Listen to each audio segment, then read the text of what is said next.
qalbii malee qaama keetirraa rabbiin dantaan qabu.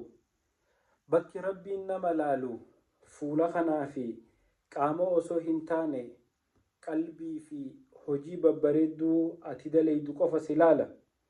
Qaamni kee hanga fedhe bareedee yoo dalagaan ta'e akka malee fokkotte rabbiin bareedina fuula keetii bareedina qaama keetiirraa humaa takka dantaa hin qabu.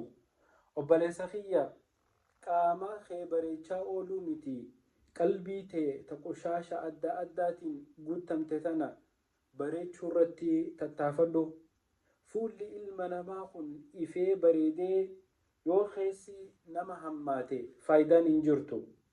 Qaamni ilma namaa kun tolee bareedee guddatee hanga fedhe humna fedhe qabaatu yoo dalagaan ta'e rabbi biratti hin bareedin, yoo qalbiin ta'e rabbi biratti hin bareedin, fuula bareeduu fi qaama bareeduun dantaa takka illee siin qabdu.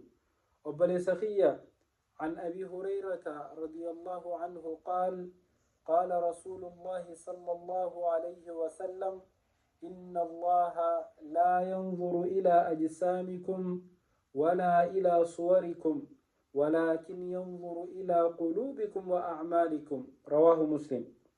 وبلينكي حديث صحيح أبو هريرة رأودي فمخيستي رسول ربي صلى الله عليه وسلم أكنجان إن الله لا ينظر إلى أجسامكم رب سبحانه وتعالى قام خيسا اسم هلال وجه ولا إلى صوركم أكسم صورات سنفول لخيسا مال فكاتا رب اسم هلال ولكن قروا أمو بك رب اسلال ينظر إلى قلوبكم قر قلبي تيسني اسلالا qalbiin teeysan hangam takka isatti amantee jirti, qalbiin teeysan hangam takka isa dhugoomsitee jirti, akka afaaniin jettan kana qalbiin teeysan ni jettiifi bakki rabbi subhaanahu wa ta'ala irraa si hisaabu irraa si laalu qalbii tana malee fuulaa fi qaama gubbaa kanaa miti jedhe rasuuli rabbi sallallahu alayhi wa sallam.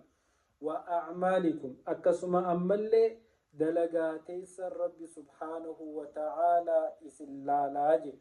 Kanaaf obboleeyyan kiyya qaamaa fi fuula bareeffachuu irratti yeroo fixuurra dalagaa rabbi gammachiistu, dalagaa rabbi jaalachiistu, akkasuma qalbii qulqulluu humaa takka qushaasha if keessatti hin baadhatin qabaatanii rabbii wajjin wal qunnamuutu irra jira.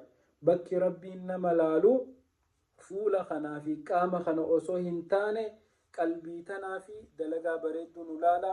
Assalaamu alaykum.